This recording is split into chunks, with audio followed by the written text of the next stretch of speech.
Soundarya Lahari Sloka number 37. Visuddhau te suddhasphatika-visadam vyoma-janakam Sivam.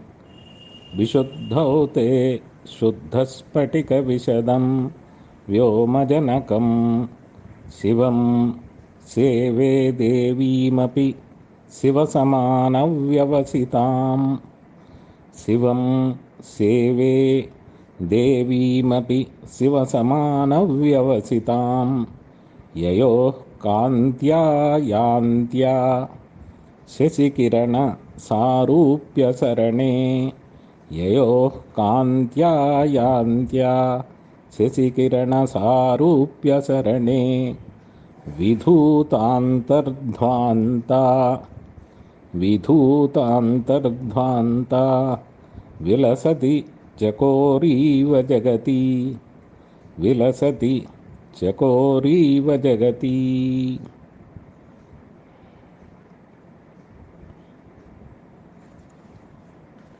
Now we are learning the meditations on the descent of Mahakameshwara and Mahakameshwari after their mating at Sahasrara Chakra. The previous sloka we have seen Ajna Chakra. Now they have descended up to Visuddhi Chakra. In Visuddhi Chakra we have to meditate on the couple as two different individuals. In the sense, in the Ajna Chakra we meditated on the Ardhanari Swarupa. Here we meditate on the Shiva as a crystal clear Shiva, and Devi also in the same crystalline form. And as if they are emanating cool white moon rays all around 360 degrees. This is the meditation. We first concentrate on the Visuddhi Chakra, that is the neck part of the spine of Devi, and in that we visualize Shiva as a crystal. We can recall that when we study Rudra Namaka, we say suddhasphatika-visadam.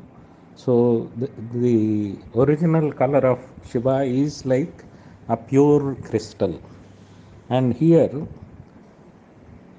the second attribute is vyoma-janakam, that is, he gives birth to the aakaasa tatwa.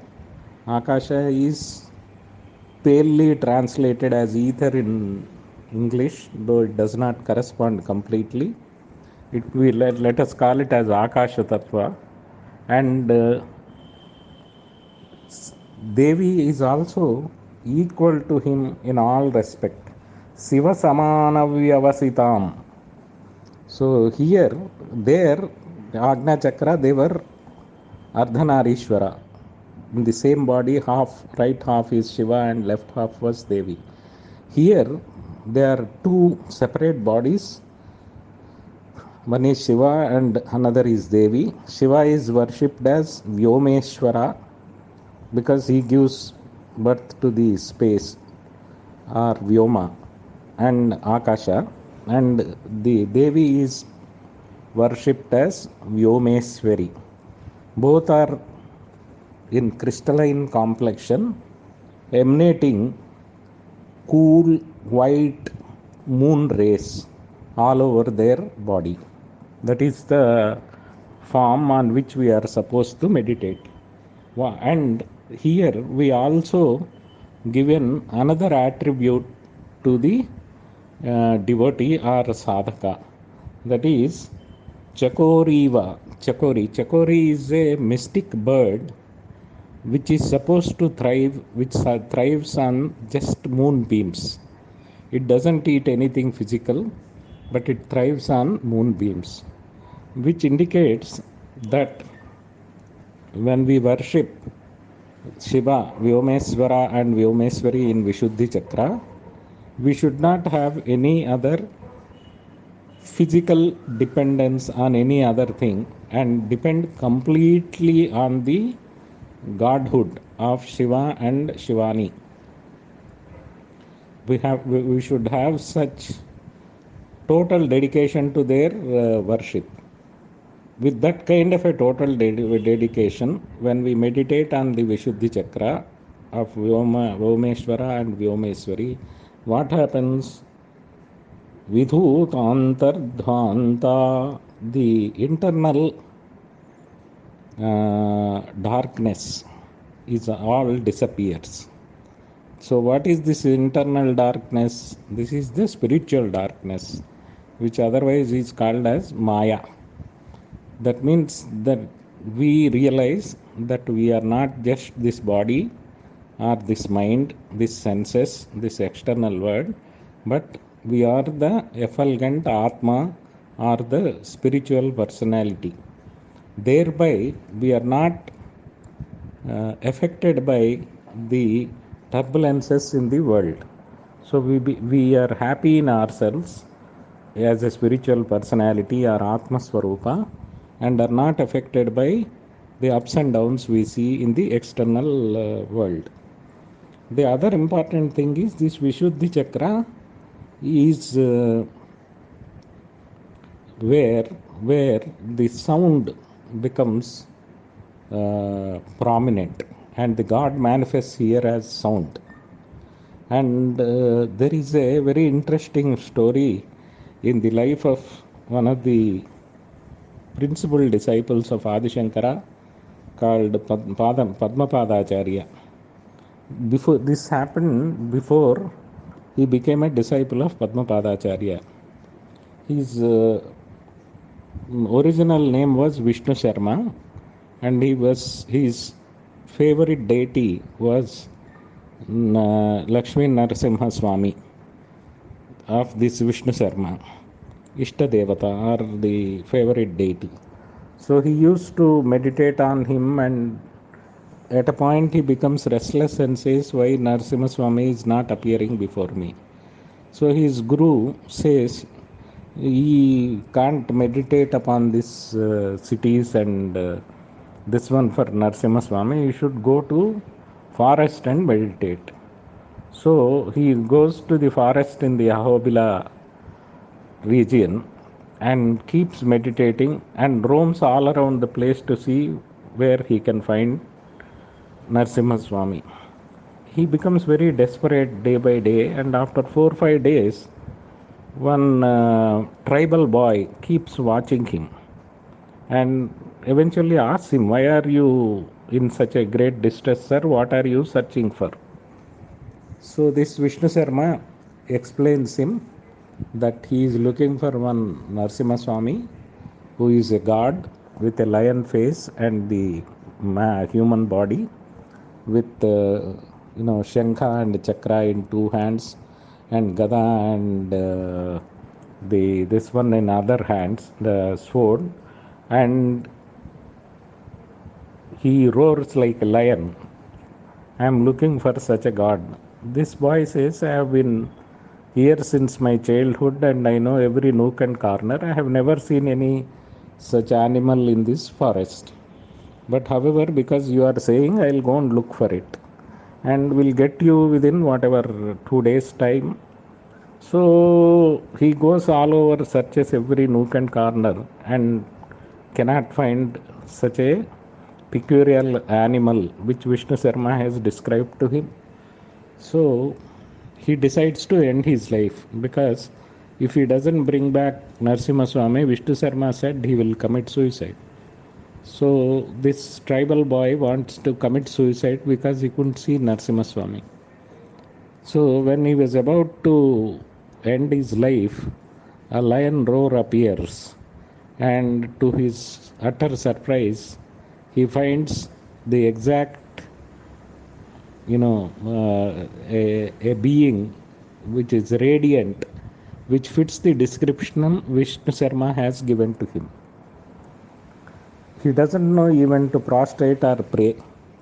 He becomes very happy and says, "Thank you very much. I have been looking for you. Now by appearing, you saved the life of that Brahmin boy Vishnu Sharma." So then he gets worried he may disappear. So he ties Bhagavan Narsimha with all those creepers in the forest and drags him to the place where Vishnu Sharma is there. By that time, Vishnu Sharma becomes desperate and was about to end his life. But this lion roar he listens to, and he stops. And then he sees this boy trying to drag something, but he doesn't see anything that is being dragged.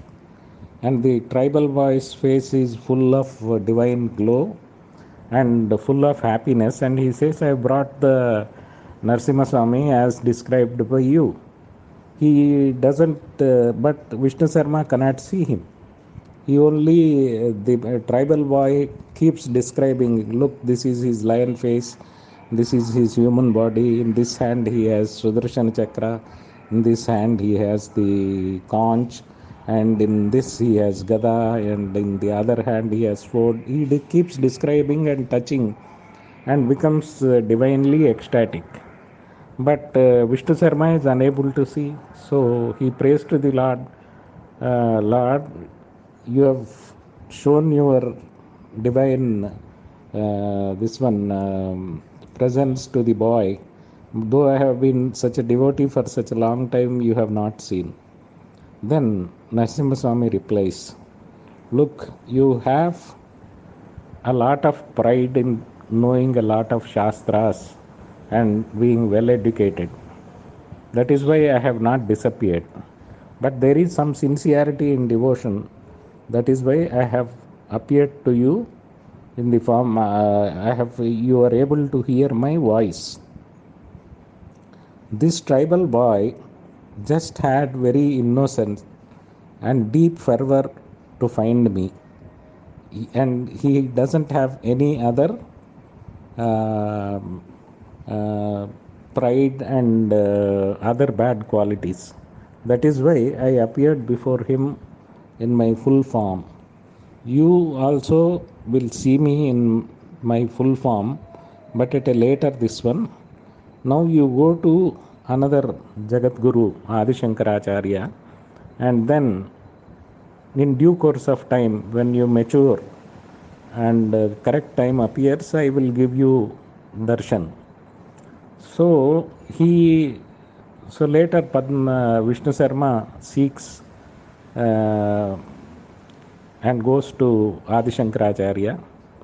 One day Adi Shankaracharya was across the river and asked this Vishnu Sharma to bring his clothes. And as Acharya orders him to bring his clothes, he starts suddenly walking across the river. And as he is walking across, the river puts lotus flowers so that he doesn't drown in the river. And such was the great devotion Vishnu Sharma developed for Adi Shankaracharya, his guru. As these Padmas protected and paved way in the river, he has been named as Padmapadacharya by Adi Shankara himself. And after some time, when Adi Shankara was touring in a jungle, one group of violent worshippers called Kapalikas want to give Adi Shankara as a sacrifice to their Devi. And now they come and politely request Shankara that you please come as a sacrifice, we want to sacrifice. Being a Jagat Guru, he says yes and follows them. Padmapadacharya senses something foul in this and prays to Lord Narasimha. And surprisingly, Padmapada finds himself in the cave where the Kapalikas are about to sacrifice Jagadguru.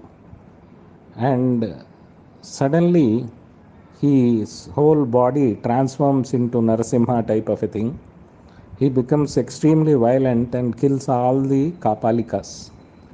And seeing Narasimha Swami in the body of Padmapadacharya, Jagadguru raptures into Lakshmendrusimha Mamadehi Karavalambam, a great stotra or a prayer in the praising Lord Narasimha.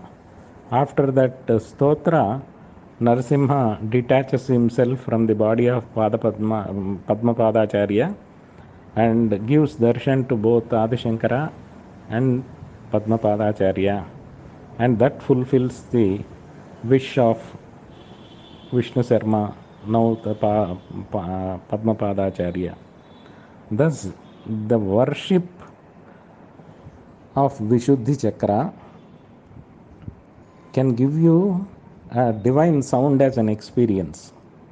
So, be sincere and do the meditation. You may be blessed with the divine sound.